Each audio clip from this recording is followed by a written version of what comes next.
Has your YouTube video been shadow banned? Hey guys, welcome back to my channel.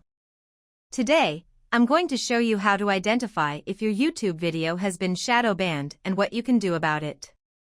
Let's take a look at my YouTube analytics. As you can see, one of my videos had consistent views, but then suddenly, it stopped getting views altogether. This is unusual, especially since this video was getting search traffic, which should be more consistent. So, what happened? This is because of YouTube's shadow ban system. YouTube has confirmed that some videos or channels may be shadow banned. There's an article about it that you can read. I contacted YouTube support, and after chatting with them, my views instantly jumped. This is weird, right? It's like YouTube flipped a switch, and my video got traction again. If you think your video has been shadow banned, you need to contact YouTube support directly.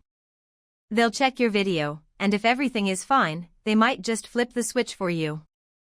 That's how you can identify if your video has been shadow banned and what you can do about it. Thanks for watching. Leave a like and subscribe if this was useful.